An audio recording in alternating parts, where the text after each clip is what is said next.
Hi folks, this is Jake. Hope you're okay today. Hope everybody's okay.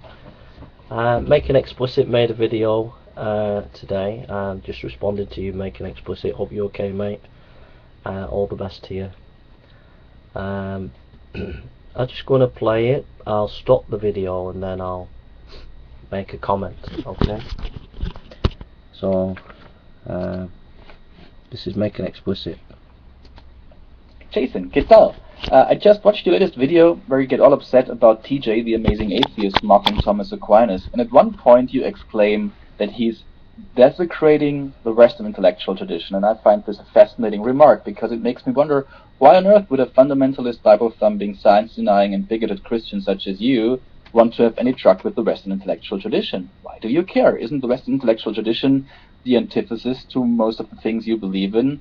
Isn't it a big movement away from your position? Isn't the Western intellectual tradition a development that has produced fewer and fewer people? In response, why was I upset? Well, I was upset Making Explicit because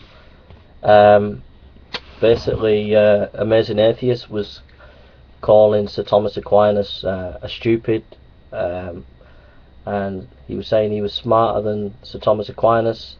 But he was completely talking about Sir Thomas Aquinas in a derogatory way.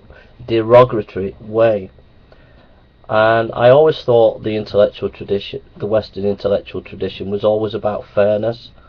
It was always about exploration. It was always about the pursuit of truth. It was always about being honest.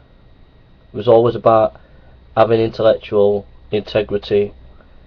And also it was always exploring some of the key issues of life that will never go away and science can never explain. You know, like, why are we here? What is the meaning of life? What is the purpose of life?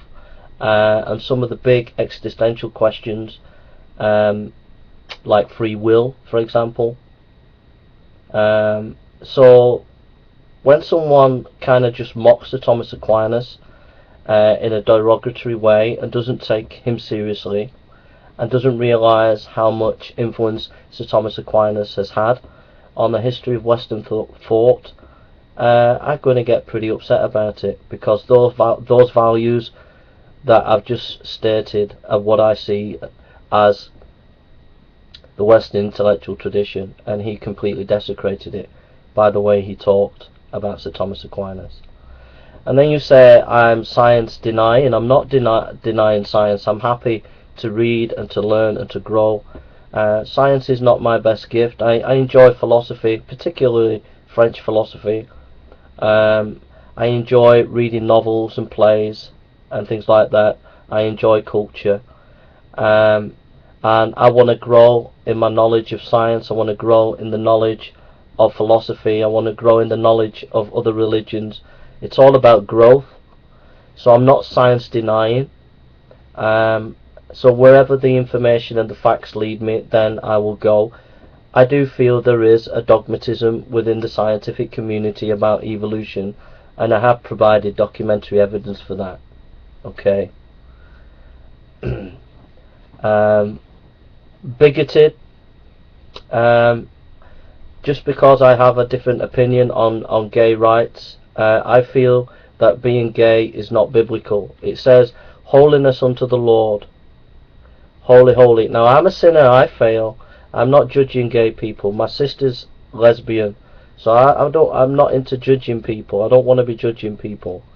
I might make mistakes. I fail. I make mistakes. But I believe that the Bible teaches that it's a sin. And if you call that bigotry, that's up to you. But that's what the Bible teaches from my perspective. And then thirdly, science denying, bigoted, and I can't remember the other one. But anyhow, that's where I'm up to so far. So we'll continue with your video, mate.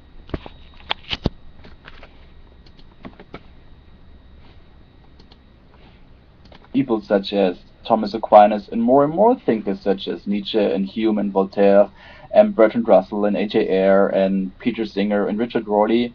So why are you concerned about the Western intellectual tradition if it stands for things that are actually an antithesis of your own views?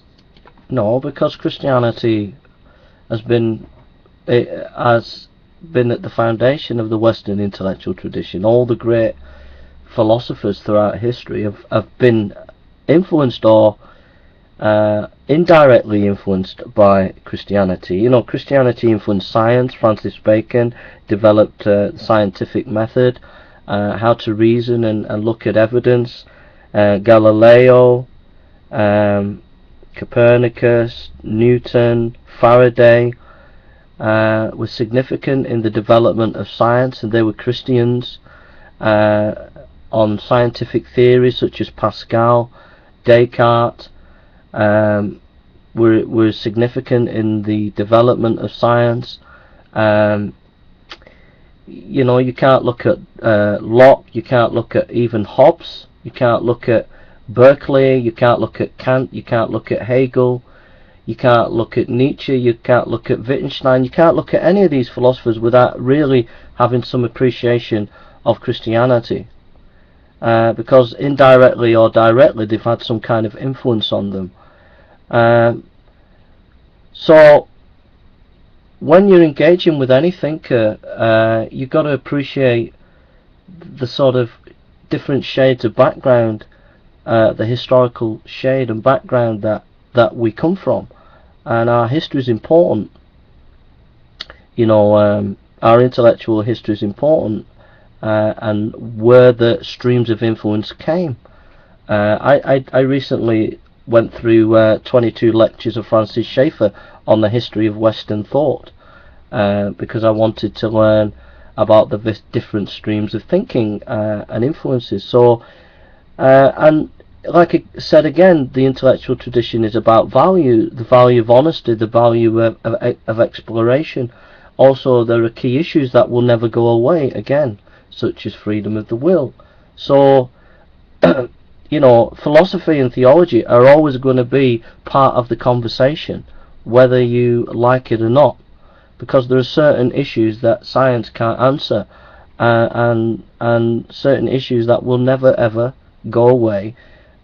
And so everybody's welcome in the conversation, and that's why I'm concerned about these things, and why I don't like this kind of dogmatic attitude that I get from some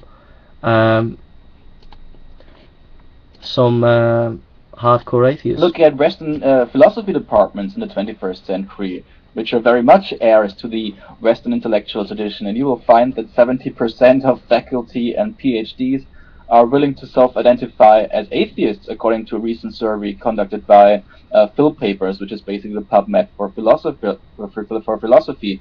They asked 1,800 faculty and PhDs about their views on various subjects, and you get 70% atheists and only 15% who are still willing to self-identify. Well, I think you were being a bit simplistic there. I mean, the philosophy departments of America are not the same as the philosophy departments of Europe, mate. There's a big difference. To try and put the West all together in the philosophy departments as if they're the same, I don't think you're correct there. For example, the continent's always been influenced by has never been particularly interested by pragmatism as much. It's not been very impacted by pragmatism, whereas America has been impacted by the philosophical tradition of pragmatism. So all I'm saying is there is some big differences between the American and the European context in philosophy, and I think you're being a bit simplistic in your definitions there. Yes, 15%. I mean, you have to compare this to the American population, where 15% would be the percentage of atheists roundabout. But among philosophers, it's exactly the other way around. You still have 15% theists left. And you can bet that not all of these 15% theists are going to be Christians. But it gets worse for you, because you're a completely marginal figure even within Christianity. In fact, most of the Christians that I've ever come across would be ashamed to be associated with you. They are not science deniers and bigots and fundamentalists who believe in biblical inerrancy. I had science teachers at school who were Benedictine monks. They wouldn't want to be associated with you. The average church-going member of the Church of England would be ashamed to be the same bracket as you. So that's 2 points. One about the philosophy departments, the percentage being quite large concerning atheists, and that my position is not representative of the Christian Church. Okay, well that's two points that we'll come to. On the issue of numbers, I'm not particularly challenged by that in any way. For example, if you look at linguistic philosophy, in the time of just after Wittgenstein and coming into Bertrand Russell, the whole of the philosophical world was influenced by linguistic philosophy, and it was very rare to have a philosopher that would go against linguistic philosophy. So what I'm saying is the majority of philosophers were linguistic philosophers in the analytic philosophical tradition, and yet